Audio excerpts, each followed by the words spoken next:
اللہ کا قرآن، اللہ کی کتاب، اللہ تعالیٰ نے حضرت انسان کے لیے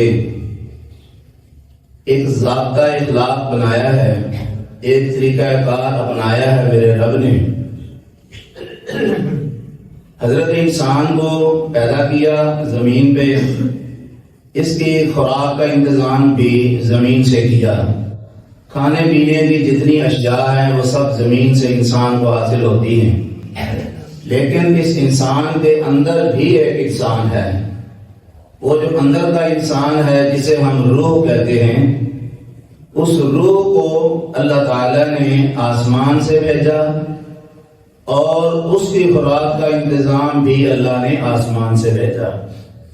اب ہم نے یہ دیکھنا ہے کہ یہ باڈی، یہ جسم، اس کی خوراک کا انتظام اللہ نے زمین سے کیا، ہم اس کا کتنا خیال رکھتے ہیں؟ جسمانی صحت کا، اپنے اعضاء کا، اپنی ہر ایک چیز کا جس کا تعلق جسم کے ساتھ ہے۔ لباس ہے، جوتا ہے، چشمہ ہے، سفر پہ جا رہے ہیں اپنے آپ کو سیکور کرنے کے لیے ہیلمٹ ہے، سفری صحبت سے بچنے کے لیے اپنی ذاتی گاڑیاں ہیں، رہنے سہنے کے لیے مکان، کوٹھی، بنگلہ ہے، گزر اوقات کے لیے بزنس ہے، کاروبار ہے یا ملازمت ہے۔ یہ ہم اپنی اس زندگی کے سٹائل کو کس انداز میں مینٹین کرتے ہیں، اس کی مینٹیننس کا ہم کتنا خیال کرتے ہیں۔ یہ جسم، یہ ہر ایک چیز ہماری بہترین ہو، سب سے اچھی ہو، میں معاشرے میں سب سے اچھا نظر آؤں، میرے معاملات، میری اولاد، میرا بزنس اور میرے جسم کے متعلقہ تمام لوازمات A1 A کلاس ہونے چاہیے۔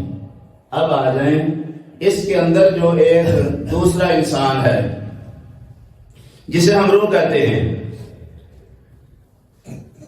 روح آسمان سے آئی اور اس کے خوراک، اس کے لوازمات اللہ نے روح کے لیے وہ اپنی اس کلام لا ریب کے اندر نازل فرما دیے۔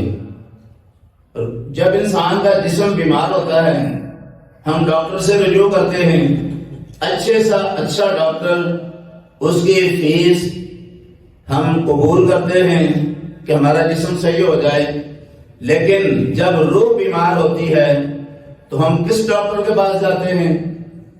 جب روح بیمار ہوتی ہے، اندر کی انسان یا اندر کی انسانیت جب یہ متاثر ہوتی ہے تو ہم ذرا تھوڑا سا ٹھہر کر یہاں رک کے سٹاپ کر کے ہم یہ سوچیں کہ ہم کس ڈاکٹر سے رجوع کرتے ہیں، رابطہ کرتے ہیں۔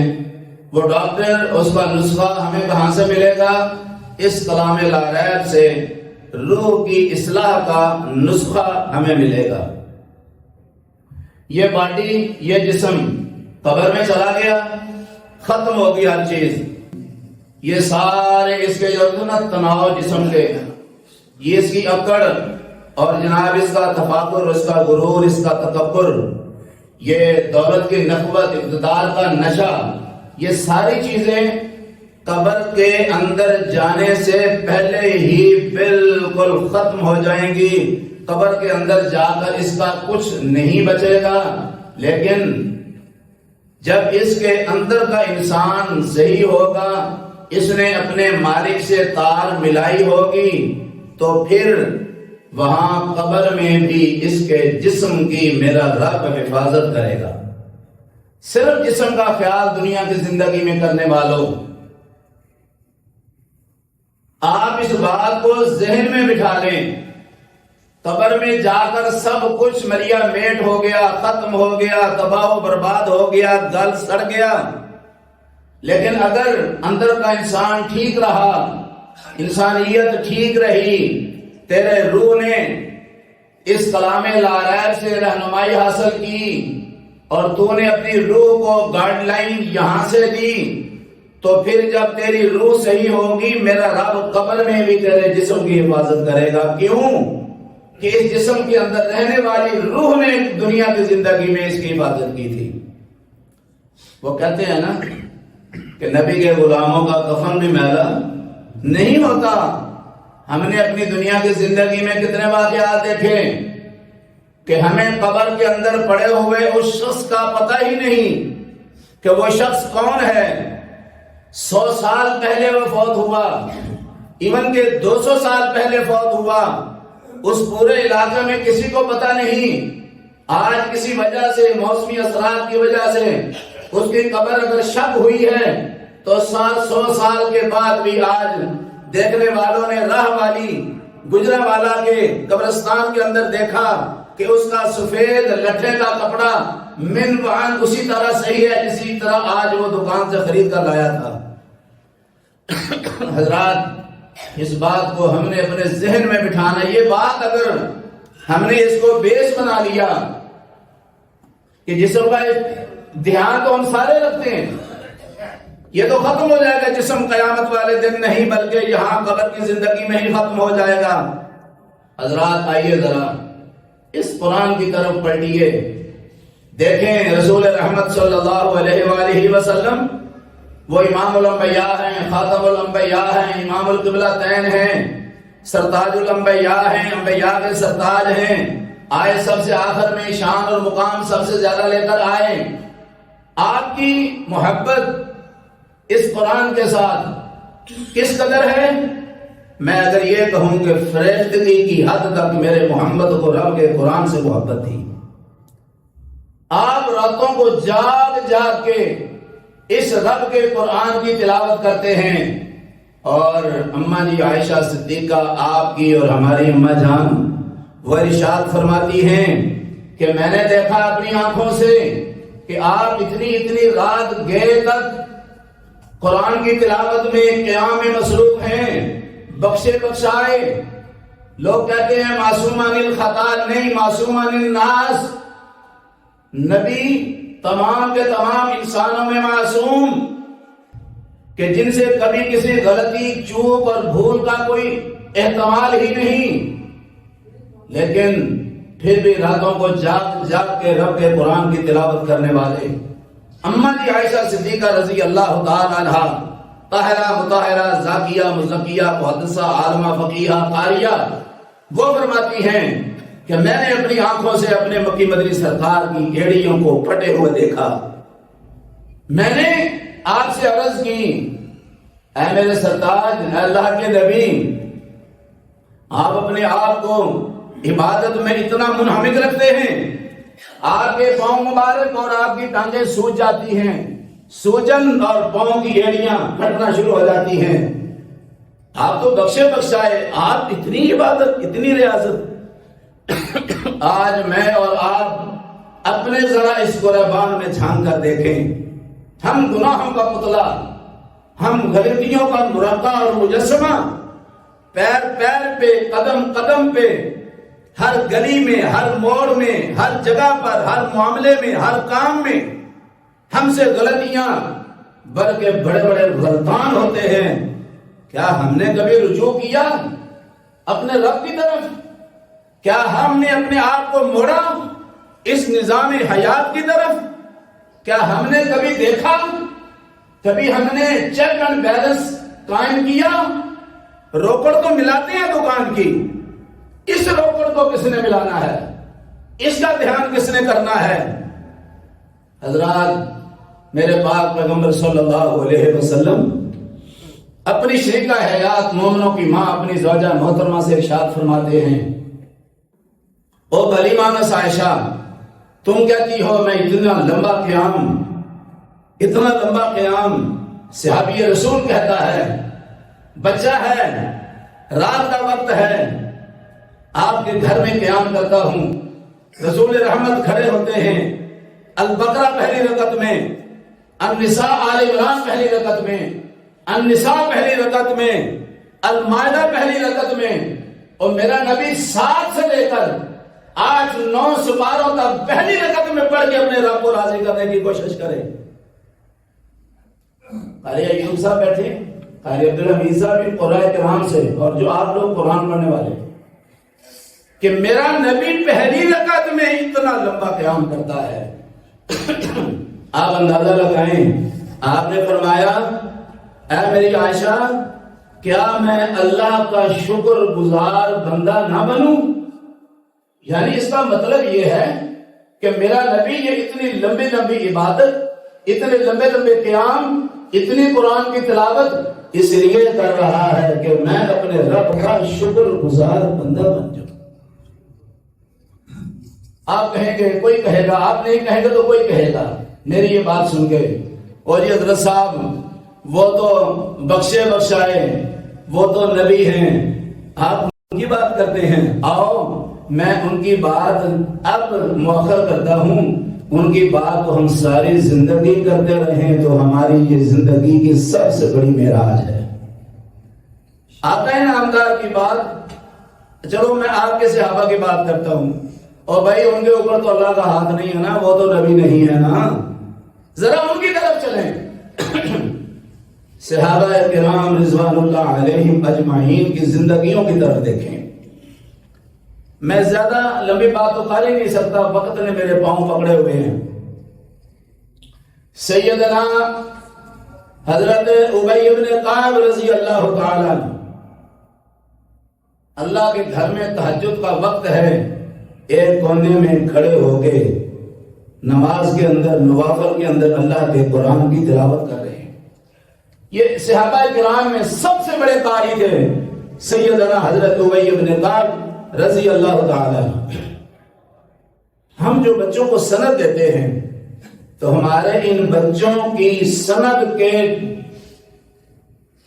44 نمبر پر سیدنا حضرت ابی بن کعب کا نام آتا ہے، اور 45 نمبر کے اوپر، 45ویں نمبر کے اوپر ہمارے ان اور ہمارے ان بچوں کے استاد کا نام ہے حضرت محمد الرسول اللہ صلی اللہ علیہ وآلہ وسلم۔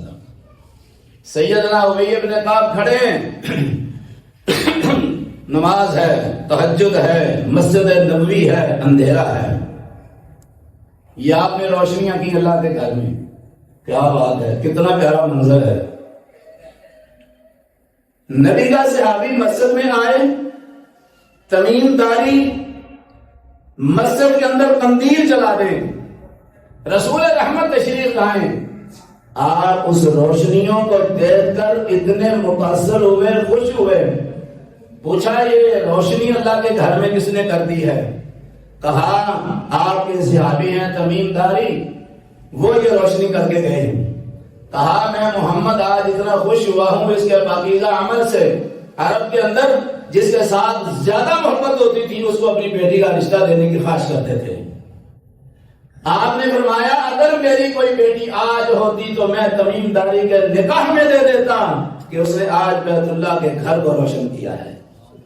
رسول رحمت صلی اللہ علیہ وآلہ وسلم کا یہ صحابی یہ قرآن پڑھ رہا ہے، وجد میں آ گیا، پیار میں، محبت میں، اتنی خوبصورت آواز میں وہ قرآن پڑھ رہے تھے۔ ابھی حافظ اشرف صاحب نے اذان کہی، میری طبیعت خوش ہو گئی، مجھے توقع نہیں تھی کہ یہ ہمارا یہ روحانی بیٹا اتنی پیاری آواز میں اذان کہے گا۔ حضرت عبداللہ بن مسعود مگن ہیں قرآن کی تلاوت میں، رسول رحمت بھی کسی مسجد نبوی کے گوشے میں اپنے رب سے تار ملائے بیٹھے تھے۔ آپ نے اپنی نماز چھوڑی، سیدنا ابی بن کعب کے پیچھے آ کر کھڑے ہو گئے، محبت سے قرآن سننا شروع کر دیا۔ آواز تھوڑی سی اور بلند ہوئی، ماحول کے اندر ارتعاش پیدا ہوا۔ کسی نکر میں ابو بکر صدیق بھی بیٹھے تھے، وہ بھی اٹھے، آواز کی بیک پر آ کر کھڑے ہو گئے، دیکھا محمد رسول اللہ بھی موجود ہیں۔ پھر آواز بلند ہوئی، تھوڑی دیر کے بعد مسجد کی کسی نکر میں حضرت عمر فاروق بھی بیٹھے تھے، وہ بھی اٹھے، وہ بھی آ کر پیچھے کھڑے ہو گئے۔ میرے پاک پیغمبر صلی اللہ علیہ وآلہ وسلم اتنے خوش ہوئے کہ آپ نے کہا میرے صحابہ میں آج حضرت ابی بن کعب اپنے اس مرید، اپنے اس صحابی اپنے اس یار وفادار قاری قرآن پر اتنا خوش ہو گیا ہوں کہ میں آج اس کو جنت کی بشارت دے رہا ہوں. صبح ہوئی، حضرت عمر فاروق نماز سے فارغ ہوئے. فارغ ہونے کے بعد ان کے دل میں آیا میں جا کے ابی بن کعب کو قرآن اللہ کے نبی کی زبان سے جنت کی جو بشارت ہے میں ان کو جا کے سناتا ہوں. حضرت عمر بھاگے بھاگے گئے، آگے جا کے دیکھا کہ حضرت ابو بکر صدیق خلیفہ بلا فصل رضی اللہ تعالیٰ عنہ امیر المومنین خلیفۃ المسلمین وہ بیٹھے ہیں اور حضرت ابی بن کعب کو جنت کی خوشخبری سنا رہے ہیں. کہنے لگا حضرت عمر فرمانے لگے ابو بکر یار ہر کام میں تو سبقت لے جاتا ہے. قرآن سے محبت، میرے نبی نے اپنے اصحاب سے اس قرآن کی وجہ سے محبت کی ہے. صحابی رسول بیت اللہ شریف کے اندر بیٹھ کے قرآن پڑھ رہے ہیں. دو روایات ہیں، ایک میں حضرت ابو موسیٰ اشعری اور ایک میں دوسرے صحابی. رسول رحمت صلی اللہ علیہ وآلہ وسلم نے جب اپنے حجرہ مبارک میں اتنی خوبصورت آواز کو سنا تو آپ اپنے حجرہ مبارک میں کھڑے ہو کے انہماک کے ساتھ اپنے اس صحابی کا قرآن سن رہے ہیں.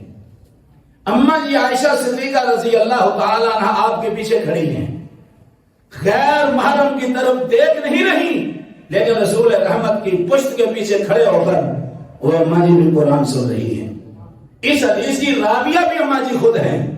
میرے پاک پیغمبر صلی اللہ علیہ وآلہ وسلم نے جب قرآن سنا اپنے صحابی کی زبان سے آپ اتنے خوش ہوئے کہ آپ نے ایسے ہاتھ اٹھائے.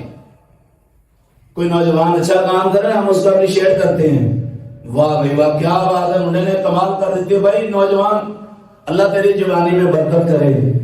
میرے نوجوان بھائیوں ساتھیوں، میرے نوجوان روحانی بیٹوں، در جوانی توبہ کردن شیوہ پیغمبری، اگر آپ نے رب کی رضا کے لیے محمد کریم صلی اللہ علیہ وسلم کی رضا کے لیے ان کی سفارش کو اپنے حق میں قبول کروانے کے لیے اگر آپ اللہ کے گھر میں آ گئے، قرآن کی طرف آ گئے، نماز کی طرف آ گئے، روزے کی طرف آ گئے، حج اور صدقہ و خیرات کی طرف آ گئے، عمرہ کی طرف کسی بھی نیکی کی طرف آ گئے رب رسول کو راضی کرنے کے لیے، تو سمجھ لو تم نے انبیاء کا مشن چلایا ہے. انبیاء کے طریقے پر آج تم آ گئے ہو. کیوں؟ جوانی میں انبیاء پارسا ہوتے ہیں، کوئی اور پارسا نہیں ہو سکتا. آج کا جوان میں اس کو ویلکم کہتا ہوں، موسٹ ویلکم کہتا ہوں، اس کو دل کی گہرائیوں سے اہلا و سہلا و مرحبا کہتا ہوں. آج تو نے رب کو راضی کر لیا، آج تو نے محمد کریم صلی اللہ علیہ وسلم کو راضی کر لیا، آج تو اپنے مرے ہوئے ماں باپ کا یہ صدقہ جاریہ بن گیا. جن کے ماں باپ دنیا میں زندہ نہیں، آج تمہارے اس نیکی کے عمل کی وجہ سے تیرے مرے ہوئے ماں باپ کی قبروں کے اندر میرے رب نے رحمتوں کو لٹا دیا ہے. آج وہ جنت میں بڑے اپنی قبر میں بڑے شاداں فرحاں خوش ہوں گے. اللہ میرے جوانوں کی جوانی میں برکت کر دے. رسول رحمت نے اس کو اپریشیٹ کیا، ہاتھ کھڑے کیے ایسے، کہا یا اللہ میں محمد تیرا شکر ادا کرتا ہوں، شکر ہے کہ میری امت میں اتنا خوبصورت قرآن پڑھنے والے بھی موجود ہیں. یہ میرے محمد کی خوشی ہے. قرآن کا جو مجھے ٹاپک دیا حافظ اشعر نے یہ معمولی نہیں. قرآن سب سے اعلیٰ. نبی کی حدیث آپ کی خدمت میں عرض کرتا ہوں، اہل القرآن ہوا اہل اللہ و خاصہ. یہ اہل قرآن، قرآن والے، قرآن کو اپنا اوڑھنا بچھونا بنانے والے، قرآن کو اپنے سینے سے لگانے والے، قرآن کو اپنی زبانوں پر چلانے والے. میرے نبی نے فرمایا یہ اہل قرآن اہل اللہ، اللہ کے گھر والے، وخاصہ اور اللہ کے خاص الخاص ہیں. آج ہم تھوڑا سا اپنے انٹرنل ماحول میں، گھریلو ماحول میں ذرا تھوڑا سا چیک اینڈ بیلنس سسٹم کو تھوڑا سا اجاگر کریں کہ میرے تیرے گھر میں قرآن کھلتا ہے کہ نہیں کھلتا. گھر کی الماری میں، ٹی وی لاؤنج میں، بیڈ روم میں اگر تو قرآن چیک کرے، اس قرآن کے اوپر گرد تمہیں نظر نہ آئے، قرآن کی جلد آسانی سے ایسے کھل جائے تو سمجھنا اماں جان بھی، زوجہ محترمہ بھی، بہو اور بیٹی بھی وہ قرآن کھولتے ہیں۔ اگر تمہیں کبھی قرآن کے اوپر کوئی تھوڑی سی مٹی کی تہ ایسے نظر آ جائے تو تمہیں پریشان ہو جانا چاہیے کہ یہ مسلمان کا گھر ہے، مصطفیٰ کے محبان کا گھر ہے، اہل القرآن والسنہ کا گھر ہے، ایک اہل حدیث ہے، ایک اہل سنت ہے، نبی کی حدیث سے پیار کرنے والا، نبی کی سنت سے پیار کرنے والا، نبی اللہ کے قرآن سے پیار کرنے والا۔ اگر آج اپنے گھر میں وہ یہ ماحول دیکھتا ہے، میں منبر رسول پہ کھڑا ہو کے اللہ کے نبی کا ادنا سا وارث آپ کو مبارکباد پیش کرتا ہوں، اگر یہ بات نفی میں جواب آ رہا ہے تو پھر میں نے بھی سوچنا ہے، آپ نے بھی سوچنا ہے، ڈنڈا نہیں اٹھانا۔ ادعو الی سبیل ربک بالحکمہ، میرے قرآن نے دعوت کا اسلوب دی ہے۔ یہ وہ مسجد ہے جو ہر ایک مسلمان کی تربیت کے لیے، گاڑی ورکشاپ میں آپ لے کے جاتے ہیں، ڈینٹنگ پینٹنگ ہوتی ہے وہاں، یہ گناہگار مسلمانوں کی ڈینٹنگ پینٹنگ کے لیے یہ اللہ کا گھر ہوتا ہے۔ یہاں اللہ کے بندے وہ گناہگار آتے ہیں کہ جن کی روحانیت بگڑ چکی ہوتی ہے، جب وہ یہاں تشریف لاتے ہیں، اللہ کے گھر میں آتے ہیں، نماز کے اندر سر جھکاتے ہیں، سجدہ کرتے ہیں، رب کے اتنا قریب ہو جاتے ہیں کہ میرا رب ان سے کہتا ہے، اے میرے بندے اٹھ جا ذرا، تو میرے اتنا قریب ہو گیا کہ میری رحمت تیرے قریب ہو گئی۔ قرآن، اللہ کا قرآن، یہ رب کا کلام، صحابہ کرام کی زندگیوں کی طرف۔ حضرت عثمان غنی رضی اللہ تعالیٰ عنہ، آپ حیران ہو جائیں گے، حضرت عثمان رضی اللہ تعالیٰ عنہ ایک وتر کے اندر ایک رات میں پورے قرآن کی تلاوت کرتے تھے۔ آپ کہیں گے جی امپوسیبل، کیوں بھائی نہیں صاحب؟ بھائی میں یہ آپ کا ایک گناہگار بھائی یا بیٹا آپ کے سامنے کھڑا ہوں، جامعہ رحیمیہ کے جو طلباء ہیں ان میں کئی میرے اسٹوڈنٹ، میرے وہ بھائی، میرے شاگرد بیٹھے ہیں کہ ہم جب کسی کے قرآن کی تکمیل کرتے ہیں، کتنے بچوں کا ہم نے ایک دن میں قرآن سنا، صبح کی نماز کے بعد شروع ہوئے، تقریباً 10 ساڑھے 10 تک اس کا قرآن مکمل ہو گیا۔ حضرت عثمان رضی اللہ تعالیٰ عنہ اگر ایک رات میں ایک وتر کے اندر اپنے رب کے قرآن کی تلاوت کر سکتے ہیں، میں اور آپ اپنا محاسبہ دیکھیں، ہم کیا کرتے ہیں؟ کیا ہمیں قرآن کے ساتھ اتنی محبت ہے کہ جتنی محبت میرے نبی کے صحابہ کو اللہ کے قرآن کے ساتھ تھی؟ آئیے، ہم آج سے پہلے کبھی اتنا زور نہیں لگایا کرتے تھے، لیکن آج الیکٹرانک میڈیا نے، پہلے تو ہم تنگ تھے پرنٹ میڈیا سے، لیکن اب الیکٹرانک میڈیا نے آ کے ہمارے زندگی کے زاویے سارے بگاڑ دیے۔ گھر کے اندر 4 یا 5 لوگ بیٹھے ہیں، چاروں پانچوں الگ الگ اپنے موبائل کے اندر مصروف ہیں۔ اگر آپ چیک کر لیں، ہو سکتا ہے کہ انشاءاللہ آپ کے گھر میں، آپ کے قریبیوں میں یہ ماحول نہ ہو، لیکن بالعموم جو معاملات ہم دیکھتے ہیں، پبلک ڈیلنگ، پبلک ریلیشن ہمارے استادوں کے معاشرے کے اندر زیادہ ہیں، جو ہمیں شکایات آتی ہیں کہ جناب بچے کو کام کہتے ہیں، اس کو موت پڑ جاتی ہے کہ میں تو موبائل پہ اپنی کوئی سٹوری چیک کر رہا تھا، میں موبائل پہ کچھ دیکھ رہا تھا، میں کچھ کر رہا تھا، آپ نے مجھے کام کہہ دی۔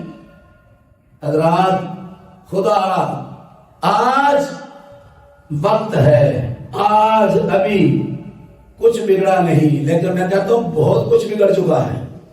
آج ہم ذرا تھوڑے سا کوشش کر لیں، تھوڑی سی محنت کر لیں، اپنی اولادوں کو حافظ عبد المنان وزیر آبادی رحمت اللہ علیہ، ایک حافظ عبد المنان نور پوری ہمارے گجرا والے گے، وہ نہیں، حافظ عبد المنان وزیر آبادی رحمت اللہ علیہ، ان کے والد محترم دنیا سے رخصت ہو گئے، یہ قریب کی بات ہے.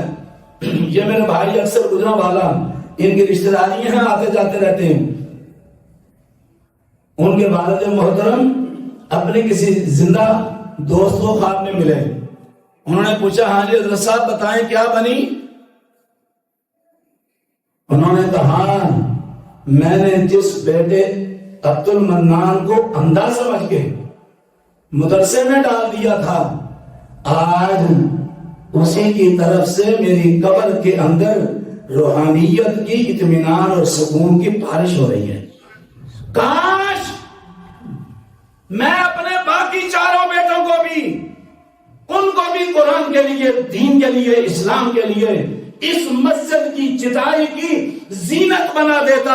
ان کی طرف سے بھی مجھے نور کی بارش ہوتی، اطمینان و سکون اور راحت کی لفٹیں میری قبر میں آتی.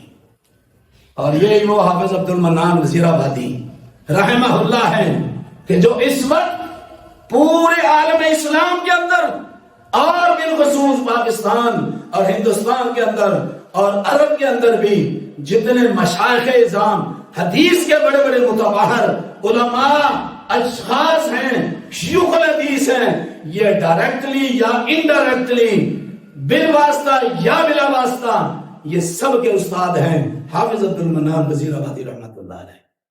حضرات کچھ نہیں بگڑا. مجھے آج بھی یہاں جامعہ رحیمیہ میں حضرت علامہ ضیاء اللہ شاہ صاحب کی جامعہ بدر، مجھے اپنے اس ٹلیور میں 13 سال یا 14 سال کے دور میں اور لاہور کے اس 10 سالہ دور میں مجھے آج بھی وہ اپنی بیٹیاں اور بہنیں یاد ہیں کہ جو اپنے بچے کی انگلی پکڑ کر نکاح کرتے ہوئے جا رہی ہوتی تھیں اور کہتی تھیں کہ استاد محترم ہم چاہتی ہیں کہ ہمارا بچہ بھی بڑا ہو کر آپ کے پاس آ کر قرآن پڑھے، حافظ قرآن، قاری قرآن، عالم دین بن جائے، ہماری عقبہ بھی سمر جائے، ان کی آخرت بھی اچھی ہو جائے. حضرات آپ کے 4 بیٹے، 3 بیٹے، 2 بیٹے، 1 بیٹا، آپ اس کو جو مرضی پڑھائیں. ہم سکولز، کالجز، یونیورسٹیز ان کی تعلیم کے خلاف نہیں، ہم نے خود پڑھا، لیکن ہم یہ چاہتے ہیں تیرا بیٹا، تیرا بھائی آکسفورڈ سے بھلے پڑھ کے آ جائے، لیکن اس کے ایک ہاتھ میں آکسفورڈ کی سند ہو، MBBS کر لے، MBA کر لے، ماسٹر کر لے، لیکن دوسرے ہاتھ میں اس کے قرآن کی ڈگری بھی ہونی چاہیے. جب باپ دنیا سے جائے گا تو وہ آکسفورڈ کی پڑھی ہوئی انگلش آ کر قبر پہ نہیں پڑھے گا، وہ اس مسجد کے اندر آ کے جو اللہم اغفر لحینا و میتنا سیکھا، اللہم اغفر لہ ورحمہ کی دعا سیکھی، اللہم عبدک و معمدک کی دعا سیکھی. جب یہ دعائیں تیرا اور میرا بیٹا پڑھے گا اور ہمارے جنازے علماء پڑھائیں، ٹھیک ہے، نیک لوگ پڑھائیں، ٹھیک ہے، لیکن اگر تیرا میرا جنازہ تیرا میرا بیٹا پڑھا دے، جو اس مسجد کی زینت بنا، جو کسی دینی ادارے کی زینت بنا، اس چٹائی پر بیٹھ کر اس نے قرآن سیکھا، میرے نبی محمد کریم صلی اللہ علیہ وسلم کی حدیث پاک کو سیکھا، سنت مصطفیٰ کو سیکھا، اگر جب وہ دل کی گہرائیوں سے یہ دعا پڑھے گا، اللہم اغفر لی ابی، اللہم اغفر لی امی، یا اللہ میرے ابا کو معاف کر دے، یا اللہ میری اماں کو معاف کر دے، تو اس کی جو وہ دعا ہے وہ سیدھی ڈائریکٹ جا کے عرش معلیٰ سے جب ٹکرائے گی، میرا رب تیری اور میری بخشش کا سامان کر دے گا. اقول قولی ھذا استغفر اللہ. اللہ کے نبی کی حدیث ہے، آپ نے بہت دفعہ سنی ہے، من بنا للہ مسجدا بنى اللہ لہ بیتا فی الجنہ. یہ وہ الفاظ ہیں جو مکی مدنی سرکار سونے نبی نے مکہ مدینے میں بیٹھ کے اپنے صحابہ کو سنائے تھے. میں نے اس مسجد میں آپ کو سنائے. ایک اور حدیث ہے، وہ میں آپ کی خدمت میں ضرور عرض کرنا چاہتا ہوں. حدیث کے الفاظ ہیں کہ اگر کوئی شخص اتنی مسجد بنائے کہ اس کا سائز گھونسلے کے برابر ہو، اس کا سائز گھونسلے کے برابر ہو، تو اللہ اس کے بدلے میں اس بندے کا محل جنت میں بنا دیتے ہیں. یہ معمولی بات نہیں. یہ آل عبد الرحمان ہمارے بزرگ عبد الرحمان صاحب رحمہ اللہ، یہ ان کی آل اولاد نے جو کوشش کی اس اللہ کے گھر کو تعمیر کیا، یہ معمولی بات نہیں تھی. اور آپ کو یہ بھی پتہ ہے کہ یہ مسجد بیت اللہ کی جہاں بیٹیاں ہیں نا، وہاں یہ جنت کے ٹکڑوں میں ایک ٹکڑا ہے. یعنی آپ اس وقت اللہ کے نبی کی اس حدیث کی روشنی میں آپ الحمدللہ ثم الحمدللہ جنت کے ٹکڑوں میں ایک ٹکڑے میں بیٹھے ہیں. جیسے اللہ وہاں میں اکٹھا کرے گا نا، تو پھر ہم وہاں یہ ڈسکشن ضرور کریں گے کہ یار کبھی ہم مسجد آل عبد الرحمان میں اکٹھے ہوتے تھے، آج اللہ نے ہمیں یہاں بھی اکٹھا کر دیا ہے. اللہ اپنے بندوں کی ہر اس جائز خواہش اور اللہ اپنے اس بندے کی ہر اس جائز دعا کو لازمی قبول کرے گا جو اپنے رب سے انسان کرتا ہے. تو جب ہم رب سے یہ التجا کریں گے، یا اللہ جس طرح آپ نے ہمیں یہاں اکٹھا کیا ہے، یا اللہ وہاں جنتوں میں بھی ایسے اکٹھا کر دے، تو ہم نے وہاں کو بزنس کے لیے تو اکٹھا نہیں نہ ہونا، ہم تو اللہ کی رضا حاصل کر رہے ہیں. ہم رب سے کہہ رہے ہیں کہ یا اللہ یہاں اکٹھا کیا تو وہاں جنت میں بھی اکٹھا کرنا. اسی بہانے جنت میں مل جائے گی. اکٹھے تو تب بھی ہوں گے نا وہاں جب جنت ملے گی. اس میں دو دعائیں ہیں، ایک آٹومیٹکلی طور پر جنت کی دعا ہو رہی ہے اور دوسرا جنت میں اکٹھ کی دعا ہو رہی ہے. اللہ تعالیٰ جن میرے بھائیوں نے یہ کوشش کی ہے، اللہ تعالیٰ کی کوشش کو قبول فرمائے. اور دوسری بات آپ سے کہ جنہوں نے اس کو اپنے سجدوں سے سجایا ہے، آپ بھی اسی زمرے کے اندر ہیں اللہ کے فضل سے. آپ اسے پیچھے نہیں ہیں. مت آپ سمجھیں کہ آپ بس آتے ہیں، فرض پڑھتے ہیں، چلے جاتے ہیں. انہوں نے بنایا ہے اور آپ نے اس گھر کو اپنے سینوں سے سجایا ہے. مجھے خوشی اس بات کی ہے کہ یا اللہ قیامت کا دن ہوگا اور جب اس مسجد آل عبد الرحمان کا رجسٹر کھلے گا تو یا اللہ جہاں ان بنانے والوں کے نام ہوں گے، جہاں اس کو آباد کرنے والے ان کے لوگوں کے نام ہوں گے، وہاں گجرانوالہ سے آنے والے اس فقیر کا نام بھی ہوگا. یا اللہ جہاں ان کو بخشنا ہے مجھے بھی بخش دینا، ان کی اولادوں کو بھی بخش دینا. اللہ ہماری اولادوں کو بھی بخش دینا. ہمارا مشن، ہماری کاز، ہماری جہود مبارکہ مشترک ہیں. ایک ہی کوشش ہے، سبھی کی ایک ہی کوشش ہے، ایک ہی محنت ہے، ایک ہی جستجو ہے، ایک ہی کاوش ہے کہ یا اللہ تیرے قرآن کا، تیرے اس نظام کا پوری دنیا کے نظاموں کے اوپر غلبہ ہو جائے اور تیرا یہ گھر آباد ہو جائے. اس بہانے ہمارے دنیا کے گھر بھی آباد ہو جائیں گے. سبحان ربک رب العزت عما یصفون وسلام علی المرسلین والحمد للہ.